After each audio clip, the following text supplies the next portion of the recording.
Entrando agora no item número 4, intitulado Aspectos do Desprendimento, André Luiz principia dizendo que no sono a mente se volta para o refúgio de si mesma, que é uma situação de insulamento. Isso está de acordo com a afirmativa feita no item 3, a respeito de que, na maioria das vezes, durante o sono físico, né, o espírito, evidentemente o perispírito, permanece justaposto ao veículo físico, mantendo, evidentemente, a atividade dinâmica inconsciente das ideias. Então, a mente volta-se ao refúgio de si mesma, plasmando com suas ideias as imagens, com que se compraz nos sonhos agradáveis e sacando da memória a essência dos seus desejos, antecipa e contempla situações que deseja concretizar.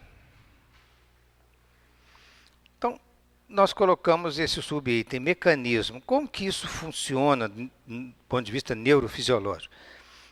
A mente mobiliza os recursos do núcleo da visão superior, localizado no diencéfalo, onde o centro coronário, através de suas qualidades essencialmente ópticas, libera todos os pensamentos que emergem dele próprio.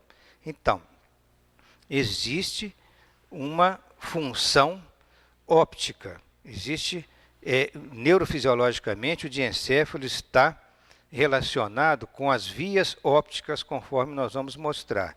E o centro coronário, né, que está sediado no diencéfalo, evidentemente, possui as suas qualidades essencialmente ópticas também, principalmente de memória.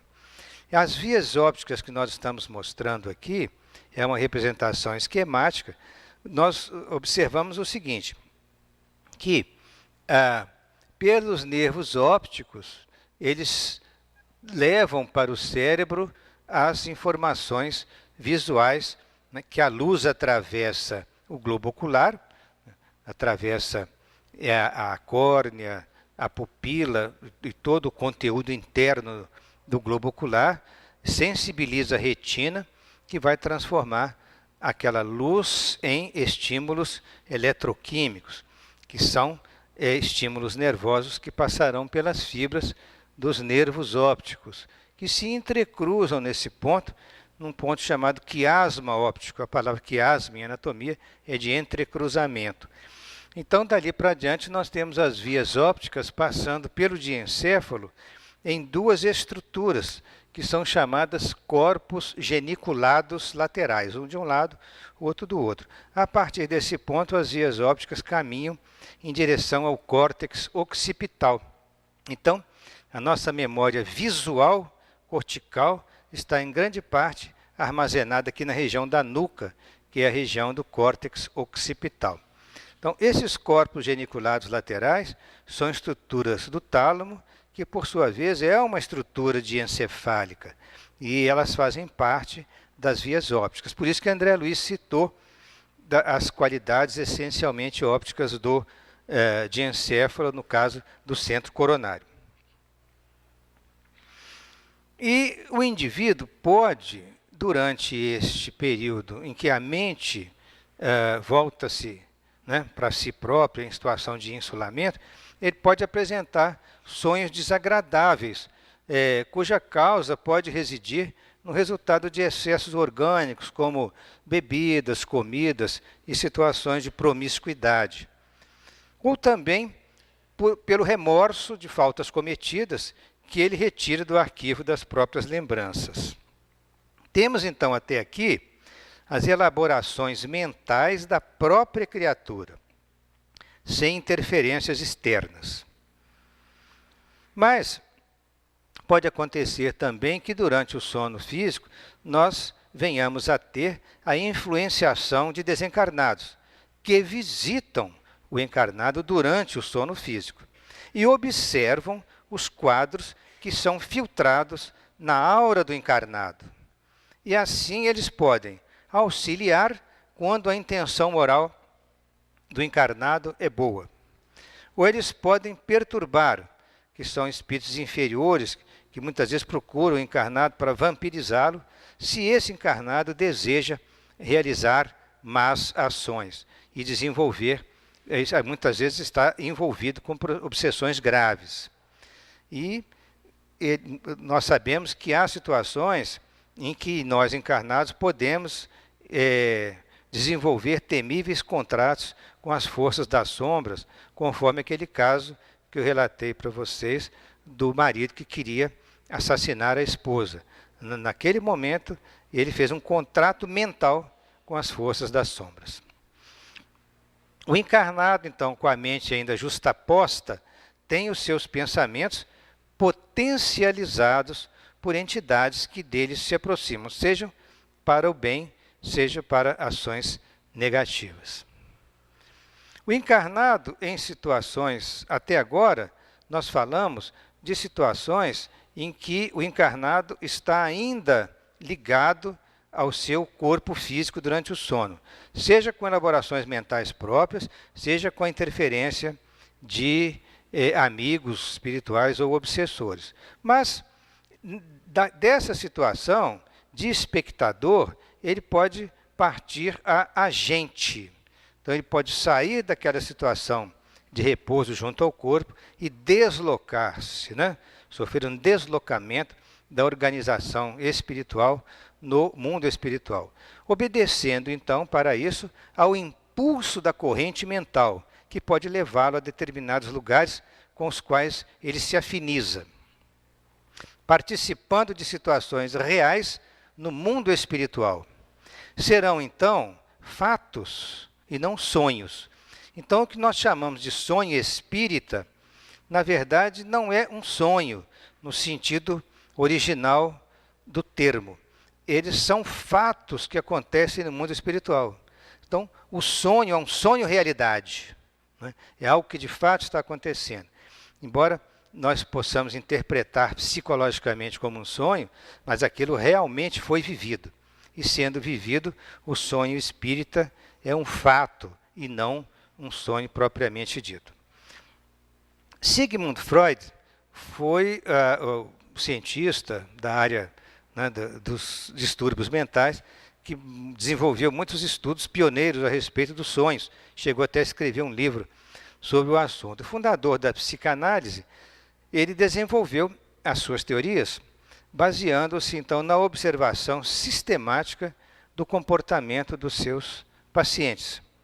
E em 1900 ele publicou um livro que ficou muito conhecido, chamado A Interpretação dos Sonhos, e definiu o sonho no livro como uma experiência mental subjetiva que persiste na consciência do indivíduo após o despertar. Freud realizou observação com centenas de pacientes, obtinha as informações dos pacientes e, com isso, ele começou a construir uma teoria sobre os sonhos, entendendo que os sonhos seriam muito úteis para informações prestadas pelos seus pacientes, para que ele pudesse analisá-los em profundidade e dar as orientações necessárias na sua psicoterapia. Freud continuou dizendo também que o sonho representa o resultado final de uma atividade mental inconsciente. E essa atividade mental ameaça interferir com o próprio sono. Então, há uma atividade mental inconsciente, essa atividade quer interferir com o sono, e então a criatura, ao invés de acordar, ela sonha. Então, nós dormimos com determinado pensamento, às vezes, alguma preocupação, e durante o nosso sono do corpo físico, a nossa atividade mental inconsciente, né, ela se desenvolve. Então, mas há situações em que aquilo cria, né, uma pulsão interior, uma energia interior, como se fosse acordar a criatura. Mas há uma defesa interna que, ao invés dela acordar, ela sonha. Então, Freud distinguiu aquilo que ele chamou de conteúdos latentes dos sonhos, que são os pensamentos e os desejos inconscientes do sonho que ameaçam acordar a pessoa. É o que está lá no inconsciente da criatura, está latente, mas podem ser pensamentos, desejos, e que ameaçam acordar a pessoa. São impressões sensoriais noturnas, ideias e preocupações da vida cotidiana, impulsos reprimidos do id, instintos, recalques, lembranças desinteressantes. Para a doutrina espírita, analisando a questão dos sonhos, nós podemos ter uma contribuição a mais aos estudos da psicologia sobre os sonhos. Porque os psicólogos, em geral, os psicanalistas, os psicoterapeutas, eles interpretam os sonhos exclusivamente sob a visão da vida física do indivíduo, né? Do ponto de vista material aqui da Terra. Ele não está considerando que existe uma vida espiritual e que a criatura encarnada proveio de um mundo espiritual no qual ele já tinha experiências pregressas, né? Então, a doutrina espírita exatamente entra nesta parte, ajudando na compreensão do mecanismo dos sonhos, dando uma verdadeira contribuição para este campo do conhecimento humano. Então, as impressões sensoriais, ideias, preocupações do indivíduo, remorsos por atos praticados, são impulsos reprimidos no inconsciente, podem ser desta vida, não é? Mas também podem constituir-se em lembranças de vidas passadas, que vão aflorar de uma maneira muito forte no indivíduo. Influências de entidades poderão também acontecer durante o sono, coisas que a psicologia oficial não aceita ainda que possa acontecer, né? No Livro dos Espíritos, que eu recomendo que vocês possam consultar, da questão 400 a 412, tem uma série de informações muito úteis através dos questionamentos de Kardec e através também das respostas sábias dos mentores espirituais que elaboraram a codificação do Espiritismo. Também encontramos no livro A Gênese, de Allan Kardec, no capítulo 14, item 23, explicações sobre a questão do espírito que está desligado durante o sono. E que nessas situações ele vai participar de eventos, de ocorrências, de situações reais no mundo espiritual. Então nós teríamos aí o sonho realidade, o sonho espírita propriamente dito, né? E para reforçarmos aquilo que foi colocado em teoria, nós vamos citar 3 casos de sonho espírita que, na verdade, são os sonhos realidade. São situações em que a criatura realmente participou daquele evento, daquela ocorrência. Então, nós temos o caso Marina, e que era uma senhora jovem, casada, encarnada, e que durante o sono ela se desligava, né, parcialmente do corpo físico e, pela lei da afinidade, ela buscava planos inferiores da espiritualidade. E lá submetia-se ao envolvimento pernicioso de uma entidade desencarnada muito vingativa, que queria, né, acabar com o casamento dela. Essa entidade diz para Marina: você anda mais fraca, mais serviçal. E Marina se defende: é que o João se filiou a um círculo de preces. E a outra entidade diz: quem reza cai na mansidão, é necessário espezinhá-lo, torturá-lo e feri-lo. Isso é uma pequena síntese, né, da orientação psicoterapêutica que a entidade desencarnada dava para a pobre da Marina encarnada, que a procurava por afinidade no plano espiritual. Está no livro Libertação, de André Luiz, a página 42. Desculpa, a página 82. Há também o sonho realidade, que está relatado, 2 casos até, que estão relatados no livro Missionários da Luz, de André Luiz, em que nós podemos rotular como, por exemplo, caso Vieira. O que acontece é o seguinte: o instrutor Alexandre dava um curso para vários encarnados do mundo espiritual esses encarnados já estavam devidamente matriculados neste curso, muito ligado a informações sobre mediunidade. A grande maioria dos encarnados que participavam eram do meio espírita aqui na Terra. E o nosso Vieira era uma pessoa que estava matriculada nesse curso, e o instrutor Alexandre diz que é para André Luiz acompanhar, né, o assistente Sertório. Olha, vão lá na Terra e ver o que está acontecendo com o Vieira e o Marcondes, porque eles não compareceram ainda. Daqui a pouco nós vamos começar a nossa palestra. Vários encarnados já estavam presentes lá no auditório, no mundo espiritual, e todo o público desencarnado também, os espíritos, estavam presentes lá para assistir a conferência de Alexandre. Sertório, então, desce com André Luiz lá ao plano terrestre e constata que durante o sono físico, Vieira está sofrendo um pesadelo cruel. Acontece que Vieira tinha acusado levianamente um amigo, e esse amigo desencarnou. E esse amigo, não estando muito bem preparado, ele ficou profundamente irritado com Vieira pelas acusações levianas que Vieira tinha feito à sua memória. E ele estava lá, no seu lar, cobrando do Vieira por que ele tinha contado aquelas mentiras todas. Na verdade, mentalmente, Vieira atraiu este ex-amigo à sua casa, permitindo a influência perniciosa dele durante o sono físico. E no rosto, ele apresentava, né, faces de pavor e suores frios, denunciando que estava sofrendo um pesadelo terrível pela influência mental do amigo que estava ali para cobrar dele aquelas acusações levianas. Ele, a custo, conseguiu acordar e estava certo de ter, diz ele, lutado com o fantasma do velho Barbosa. Então, ele deixou de ir ao curso no mundo espiritual, ao qual ele estava ligado, por acusações levianas, e acordou do pesadelo, entendendo que tinha lutado com o fantasma do velho Barbosa, que na verdade tinha mesmo, durante o pesadelo, tinha se encontrado e era um sonho, realidade. Outro caso interessante é o caso Marcondes, nós chamamos de sonho realidade, né?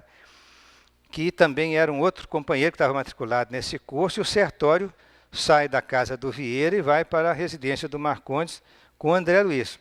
E lá encontra uma situação até bem diversa, em que o Marcondes, parcialmente desligado do corpo físico, estava relaxado como um viciado em ópio e dominado por 3 entidades femininas de galhofeira expressão.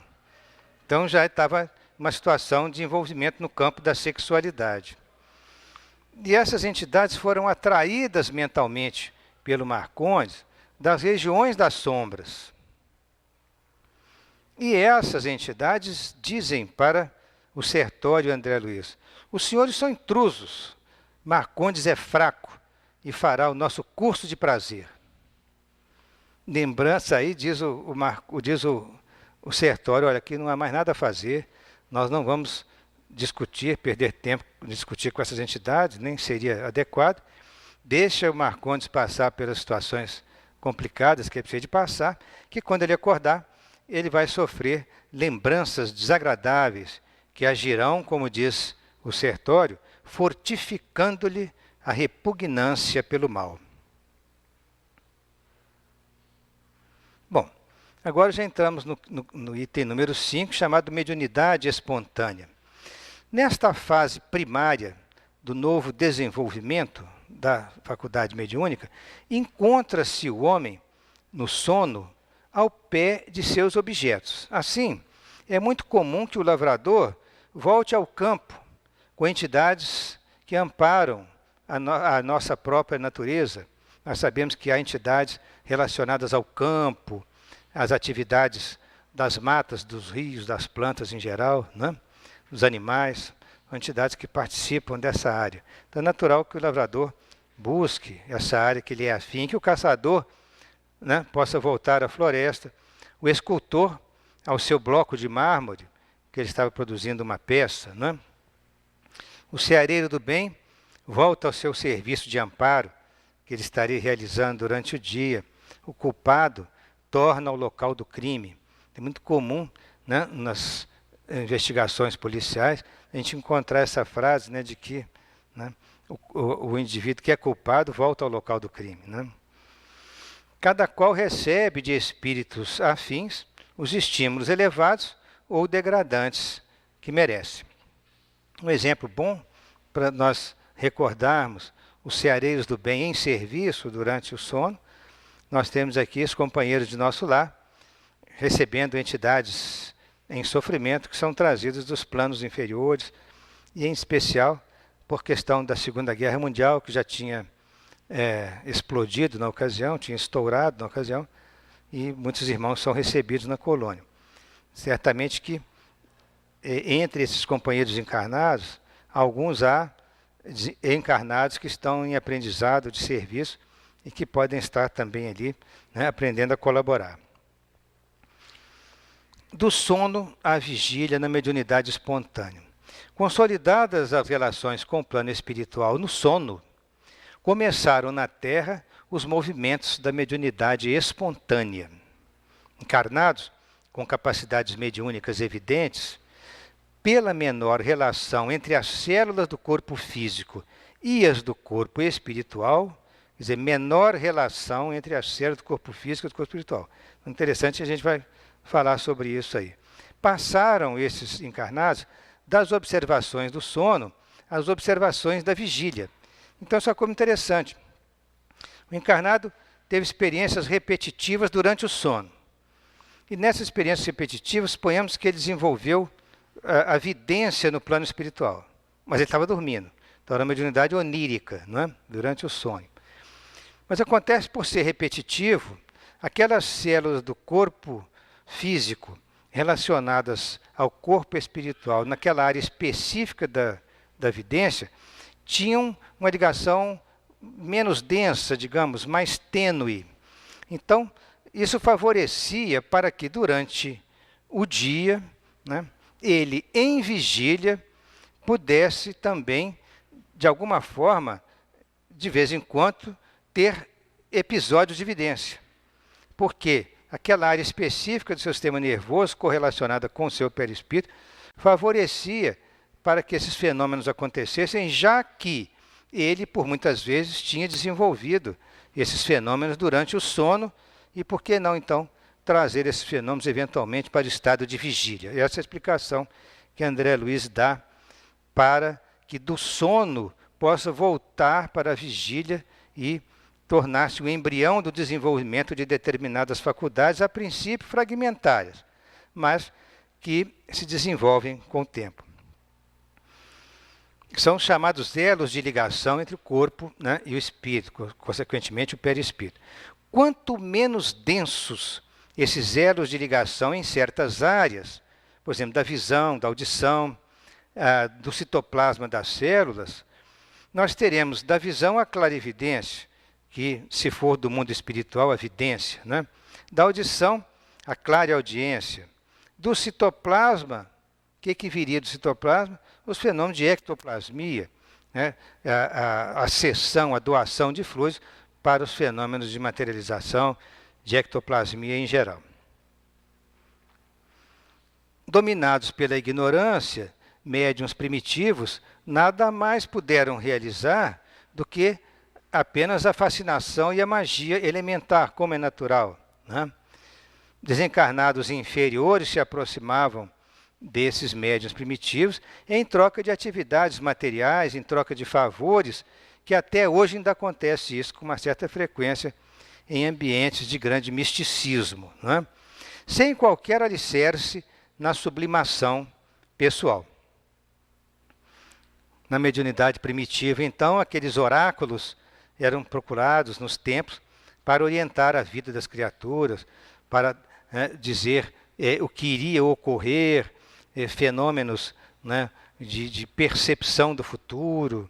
Então, são coisas que muitos, até príncipes e reis, os procuravam para orientar quanto a resultados de batalhas e assim por diante.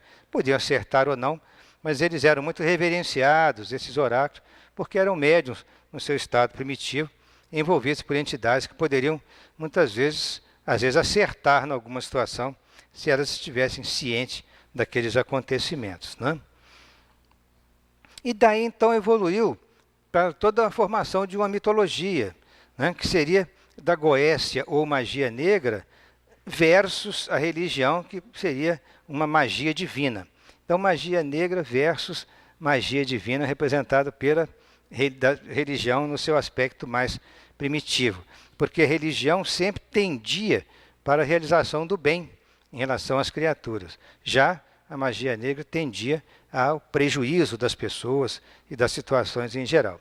Forma-se, então, a mitologia na vida tribal, em que espíritos protetores representam verdadeiros deuses da natureza. E esses gênios tutelares, então, incentivaram o progresso das diversas ações humanas, como a agricultura, o pastoreio, as indústrias em fase inicial, primitiva, e as artes também que começavam a se manifestar. Os antigos, tanto os gregos, os romanos, na verdade os romanos copiaram ipsis literis toda a mitologia grega. Eles não tiveram muita dificuldade de criar uma mitologia própria, porque pegaram uma mitologia pronta. Então, nós fizemos mitologia greco-romana, na verdade, originariamente grega. Eles tinham seus deuses familiares, né? Seus espíritos protetores, e aos quais eles faziam altares, e dedicavam estátuas, e faziam pedidos e orações. Nós temos o exemplo de Héstia, a deusa grega dos laços familiares, simbolizada pelo fogo da lareira. E a deusa Hera, que era uma rainha do Olimpo, conhecida também como a deusa protetora do casamento e da vida da mulher. Então, nós temos uma situação de embate entre os espíritos da sombra e os aspirantes da luz. Eles encontraram apoio nos encarnados afins, tanto os da sombra quanto os aspirantes da luz. Eles se direcionavam àqueles encarnados que pudessem ter com eles a afinidade adequada. Então, desde eras recuadas, nós temos aí a luta do bem contra o mal, né? O bem e o mal, com base na mediunidade, seja ela consciente ou inconsciente. Travam, então, desde essas épocas remotas, tremendo conflito, que ainda está muito longe de terminar. De fato, está longe de terminar se nós observarmos as situações extremamente complexas de agressividade que nós estamos vivendo na sociedade atual, nessa transição, né, mas que não esperemos, dentro da nossa ansiedade humana, que a transição seja muito rápida, porque existe o tempo normal para a evolução dos fenômenos sociais, tanto no plano espiritual quanto no plano físico, e nós observando toda a extensão dos conflitos na Terra, nós vemos que, de fato, ainda o bem e o mal travam este conflito que está distante de terminar. A função da doutrina espírita, então, qual seria no caso? Olha, na doutrina espírita é dito claramente que a mediunidade independe dos princípios morais. A faculdade mediúnica em si, né, que é a panágio da criatura, ela independe, né? É como se fosse a energia elétrica, que pode ser usada tanto para dar um choque em alguém, quanto para produzir uma luz para iluminar.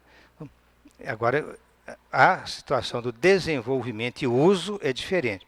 Mas a mediunidade em si, como faculdade, é neutra. Portanto, ela independe dos princípios morais da criatura. Nós poderemos ver médiuns bastante desenvolvidos até entre criaturas de maus princípios, né, de princípios morais inferiores. Ela é neutra como a eletricidade, que pode iluminar ou pode matar. Sábios e ignorantes, justos e injustos, podem usar da faculdade mediúnica tanto quanto a energia elétrica exige disciplina para auxiliar. Então, para conduzir a mediunidade corretamente, os orientadores do progresso, quer dizer, a pleiade de espíritos que conduzem os destinos da humanidade, eles sustentam a doutrina espírita no mundo por chama divina, que orienta os médiuns à luz do Evangelho de Jesus, para que o Evangelho, se incorpore definitivamente nas relações humanas. Esse slide eu quero chamar especialmente a atenção para todos aqueles nossos companheiros que estudam mediunidade, que, né, têm os seus grupos de estudos na área de mediunidade, que orientam os companheiros que estão iniciando na doutrina. Isso é fundamental, esse pensamento de André Luiz, né? que os orientadores do progresso sustentam a doutrina espírita no mundo por chama divina. Essa frase ficou muito bonita, né? Esse pensamento, que orienta os médiuns, à luz do Evangelho de Jesus, para que o Evangelho se incorpore definitivamente nas relações humanas. Isso é muito importante, porque no nosso meio há pessoas que erroneamente pensam que nós estamos colocando Evangelho demais, né, na doutrina espírita. Não, mas a doutrina espelha o Evangelho de Jesus, né? Então, quanto à questão da mediunidade moral, no Livro dos Médiuns, no item 226, né, no primeiro item do 226, Kardec pergunta se o desenvolvimento da mediunidade guarda relação com o desenvolvimento moral do médium, ao que os espíritos respondem efetivamente, de forma muito clara, não. O desenvolvimento da mediunidade não guarda relação com o desenvolvimento moral do médium, porque a faculdade propriamente dita se radica no organismo, independe do moral. Ela tem muito a ver com o sistema nervoso do médium, em especial a glândula pineal, na região do diencéfalo. Então, mais especificamente na região que chama epitálamo. Então, tem uma parte neurofisiológica da mediunidade. Então, ela se radica no organismo, em se tratando, evidentemente, de nós encarnados, né? Independe do moral. O mesmo, porém, não se dá com o seu uso, que pode ser bom ou mal, conforme as qualidades do médium. Então, não confundamos, né? O desenvolvimento da mediunidade pode acontecer mesmo em pessoas moralmente fracas ou moralmente indesejáveis por sua conduta. Pode. Por quê? Porque a faculdade se radica no organismo. Porém, a questão do uso é diferente, né? Ele é responsável pelo uso da mediunidade. Então, se ele desenvolver no sentido negativo, de prejudicar alguém, ou de ser consulente para facilitar ganhos materiais, ele é responsável por isso. Então, neste caso, o uso é mal dirigido. Mas ele pode dirigir também positivamente para ajudar pessoas que sofrem, para desenvolverem reuniões mediúnicas adequadas, de obsessão, desenvolvimento, enfim, para dar passes, para dar orientações a pessoas em sofrimento, ela estaria no bom uso da sua faculdade. Então, o uso depende do moral, o desenvolvimento não. Acho que ficou bem claro. E agora ele fala sobre enxertias psíquicas, que é indispensável a educação mediúnica, para que se efetuem proveitosas enxertias psíquicas nos encarnados, visando a difusão do conhecimento superior. Quando ele usa essa expressão enxertias psíquicas, André Luiz está se referindo a ideias que podem ser introjetadas, introduzidas na mente dos encarnados, visando a difusão do conhecimento superior. Quer dizer, orientando esse encarnado para as leis divinas. São verdadeiras enxertias psíquicas, são energias mentais positivas para que fiquem, né, definitivamente no espírito daquela criatura. Então, se a pessoa participa de uma reunião equilibrada, né, se estuda a mediunidade, se na prática procura conduzir-se de acordo com os princípios morais, não estamos exigindo que ninguém seja santo, mas que ele esteja se esforçando para vencer as suas dificuldades pessoais.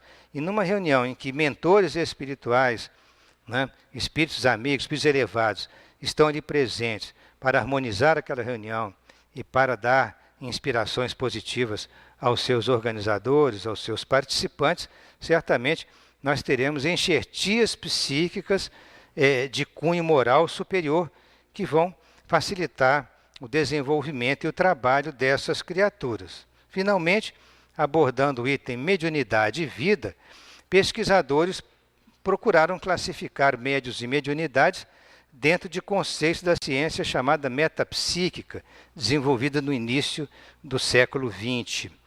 É um tema complexo e profundo que vem de longa data com a evolução da vida, através da fieira das reencarnações. Então, é muito difícil que nós possamos enquadrá-la em determinadas classificações, porque a mediunidade vem com a evolução da própria vida.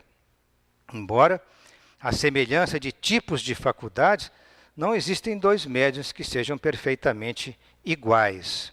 Charles Robert Richer foi o cientista que desenvolveu, né, essa ciência da metapsíquica, e ele foi muito famoso porque ele recebeu o Prêmio Nobel da Medicina em 1913 por seus trabalhos relativos à anafilaxia, quer dizer, reações alérgicas em geral.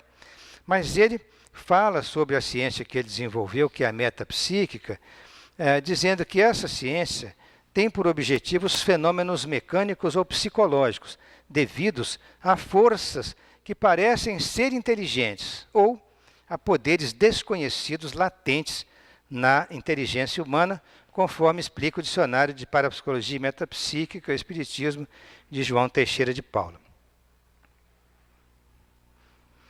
Espiritualistas distintos, diz André Luiz, chegam até mesmo a combater a mediunidade por achá-la desnecessária no meio espírita. Há pessoas, agora atualmente praticamente não se vê isso mais, mas nos anos 30, 40, 50, havia pessoas que achavam que não havia necessidade de ter reuniões mediúnicas no centro, pessoas que equivocavam em seus pensamentos, e às vezes pessoas até muito estudiosas, mas combatiam a mediunidade. Agora, olha o que diz André Luiz, né? Eles alegam supostos riscos no desenvolvimento da mediunidade, porque no início do surgimento da doutrina espírita havia muita confusão, dizendo que os médiuns eram pessoas desequilibradas mentais, né? Dizendo que se um médium ficasse mais desequilibrado por um processo obsessivo, por exemplo, concluía-se apressada e erroneamente que o indivíduo, olha, ele foi trabalhar com mediunidade, olha o que aconteceu com ele. Na verdade, eles estavam totalmente equivocados, porque o indivíduo podia ter um processo grave de obsessão e tentou desenvolver uma faculdade, não estava preparado ainda, envolvido pelos seus obsessores, e foi erroneamente classificado como louco, e também tendo como causa provável a própria faculdade mediúnica, o que não era verdade, né? Mas o tempo se incumbiu e a experiência se incumbiram de provar que isso não era verdade. Mas alguns alegavam que havia muitos riscos no seu desenvolvimento. Mas olha só o que o André Luiz fala. Como se eles próprios não assimilassem mediunicamente correntes mentais intuitivas que representavam interpretações particulares de inteligências desencarnadas que os assistem. Olha só, então, aqueles que se colocavam contra o desenvolvimento mediúnico, contra as reuniões mediúnicas, na verdade, eles estavam assimilando mediunicamente correntes mentais intuitivas oriundas de interpretações particulares de inteligências desencarnadas que estavam assistindo esses indivíduos, mas que elas igualmente estavam equivocadas. Então, o indivíduo, ao combater a mediunidade, estava combatendo a mediunidade sendo ele próprio médium, sem saber. É uma coisa curiosa, né? Mas cada um responde, né, pelos seus pensamentos e seus atos. Bem, mediunidade e vida, com as suas grandezas e deficiências, acertos e desacertos, é uma faculdade inerente à própria vida. É peculiar a todas as criaturas como a visão. Muitas glórias e infortúnios na terra que foram gerados, porém, não se vai suprimir a visão somente porque alguém tenha feito mau uso dela. Então, quando André Luiz diz que a faculdade é inerente à própria vida e é peculiar a todas as criaturas como a visão, ele está falando da mediunidade sob a forma generalizada entre as criaturas. Ele não está falando daquela mediunidade de pessoas que são ostensivamente médiuns, né, de psicofonia, de psicografia, de vidência, audiência, etc. Ele está falando que todos nós temos esse potencial, porque seja através do sono físico, seja no dia a dia, todos nós poderemos receber de entidades inspirações, ideias favoráveis ou desfavoráveis. Neste momento está acontecendo um fenômeno mediúnico com a gente. Nós estamos sendo inspirados por entidades. Então ele é peculiar a todos nesse sentido. Então não se vai suprimir a visão porque alguém tenha feito mau uso dela, como também não se vai suprimir a mediunidade porque tenha havido maus médiuns, né? Nós devemos dizer não ao desenvolvimento indiscriminado da mediunidade, sem o controle adequado, mas devemos lutar pelo aprimoramento dos médiuns e pela nobreza de fins, para que o espírito, né, evidentemente, né, associado ao perispírito e ao corpo, o espírito torne-se filtro leal das esferas superiores e a humanidade, então, passe a caminhar para os domínios da luz. Então, vamos aprimorar os médiuns, dirigindo-os à nobreza de fins, para que ele se torne filtro leal das esferas superiores, favorecendo o caminho do nosso planeta para os domínios da luz. É a mediunidade com Jesus no futuro, e nós reverenciamos todo o trabalho que o mestre, com muito carinho, veio trazer para nós, porque ele exemplificou a mediunidade e elevou a mediunidade à mais alta categoria possível. Então é nele que nós devemos ter como o modelo para o nosso caminho, visando o desenvolvimento de todas essas faculdades que nos integrarão no porvir a uma humanidade transformada para o bem.